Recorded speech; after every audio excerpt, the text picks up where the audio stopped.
Hi there guys, I hope you are having a good day. Now, we have heard from Bob Arum that things are all done and they are ready to start signing contracts for Anthony Joshua versus Tyson Fury. We've also heard that from Eddie Hearn, so they are going to contracts now. Can we expect an announcement maybe next week to secure this fight? And when and where is still a big question mark as to what will happen with this fight. Many are now saying it could happen in July in the Allegiant Stadium in America.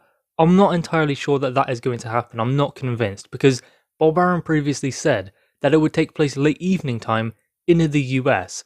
I'm not really thinking they're going to do that in America. Late evening time in a stadium. I'm not sure they're going to do it. So I wouldn't say that that is definitely a possibility at the moment. The date given to us was June. Now that could be moved back to July, of course, because we are getting through March now, although we are still in the early stages, but they do need a 3-month cap, although fights are often signed and actually agreed and the contracts are tied up a couple of weeks before the fight sometimes. I mean, it sometimes works like that. I know that this is undisputed and it's different, but Tyson Fury knows he's fighting Anthony Joshua, and AJ knows he's fighting Tyson Fury, so they will be starting their training camps regardless of whether the fight is actually signed, if they know and guaranteed that they are going to be fighting one another, which it does definitely seem that way. Of course, they could be skeptical and thinking, maybe this fight isn't going to happen, so what's the point in starting a training camp if it's not going to happen? And Tyson Fury was skeptical with some comments on his social media platforms, that things weren't any further along than they were a year ago. We know differently for a fact because of the situation with Wilder and the WBO, which could have prevented this fight from happening. So we do know differently from what Tyson Fury has said, that this fight will happen next, just because of those facts alone. I mean, why would the WBO grant an exception if they weren't going to allow AJ to fight Tyson Fury, if they did not believe this fight was going to happen? And we've already heard now from both promoters that they are going to signing contracts. So guys, this fight is going to happen next. There is the possibility that this fight gets announced next week. We have been told that it will be in 2 weeks' time, then 2 weeks go by and it doesn't happen. But then again, it's when Eddie Hearn or Bob Arum are asked the question. They have to give an answer, so they just say 2 weeks or it's 90% done, 95% done. They have to give an answer, so that is the reason behind them saying it will be announced in 2 weeks, and then we go 2 weeks and it's still not announced. They don't say that necessarily to build hype. They just say it to give an answer to the question from the interviewer. So you can understand that. But now that they are saying contracts are all agreed and they are ready to sign, Eddie Hearn did say once Bob Arum and Tyson Fury have signed their side, they will sign theirs and the fight is on. That's it, it's binding. Then the fight will take place. And that will make it for a great lineup because this month we have a Dillian Whyte versus Alexander Povetkin, the rematch. There is a possibility that Joseph Parker could fight Derek Chisora on May 1st, then we have Billy Joe Saunders versus Canelo on May 8th. Then in June or July, I'm still sticking with June because they haven't said anything about July just yet, but it still could roll over into July. It's not going to make all that much difference, just as long as the fight happens, right? So those fights leading on until July, those are some great fights. The one I'm most excited about at the moment that has been agreed is obviously Billy Joe Saunders versus Canelo.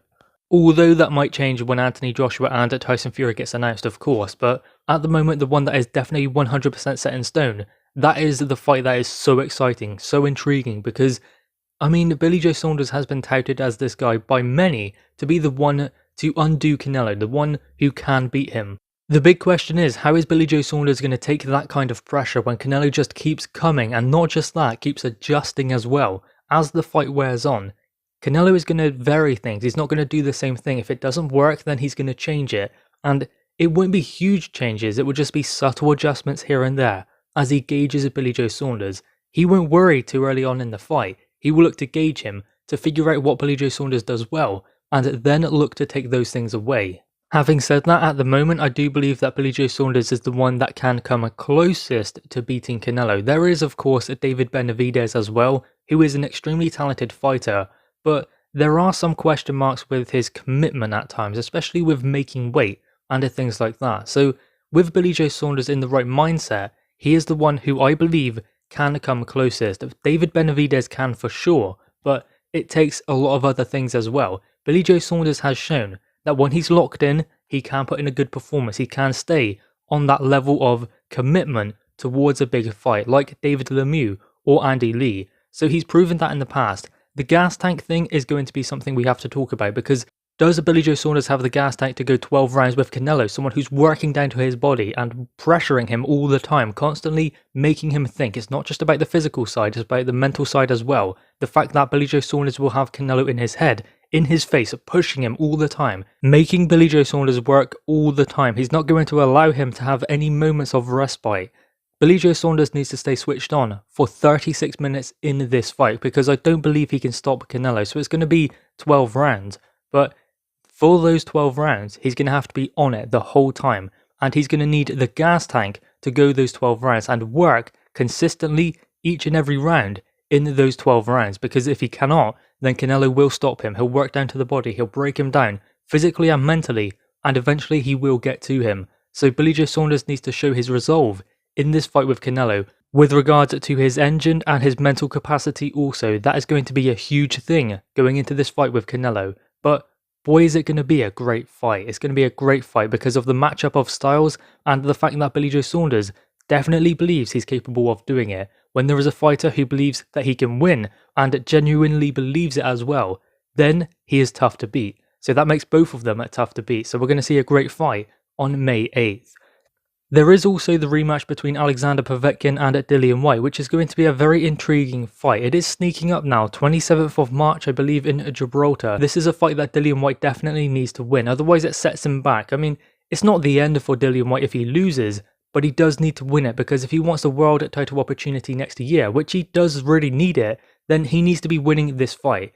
He will be WBC interim world champion once again if he is able to get the W, which will be great for him getting a world title opportunity next year.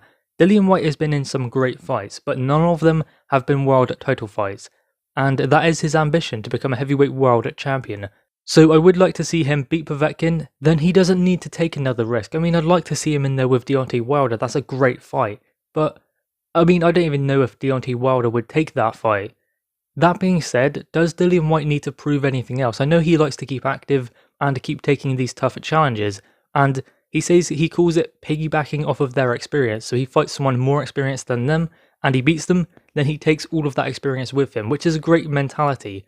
But at some point, he has to have a stop to it. He has to go, okay, I need a world title opportunity. If that is my ambition, I cannot give my best performances to non-world title fights, if you get what I mean. So I do hope that Dillian Whyte, if he is able to beat Povetkin, does move on and not necessarily have a gimme fight next. I mean, he could still fight a good fighter, but he doesn't need to be taking any risks going on, because Alexander Povetkin was one risk too far. Had he not fought Povetkin, he would be fighting Tyson Fury now. So we couldn't blame Dillian Whyte if he is able to get the W against Povetkin. If he does move on, then look to get his world title opportunity over taking one of these big risks once again, because the Povetkin fight is going to be tough enough. And as I said, he's giving these great performances and great 50-50 fights to non-world title fights. He does need to save something in the tank for when that world title opportunity comes, because he is getting down the stretch of his career now. He even explained himself he has maybe 5 or 6 left. So if you consider that, he needs to go for a world title as soon as he possibly can.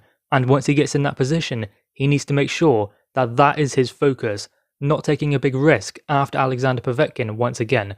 Although, given what we know about Dillian Whyte, I highly doubt that that will happen, but I do like that about him anyway. So guys, anyway, what are your thoughts on this? Pick your favourite subject and leave your thoughts in the comments below. Also leave a like and a subscribe if you are new. Thanks guys.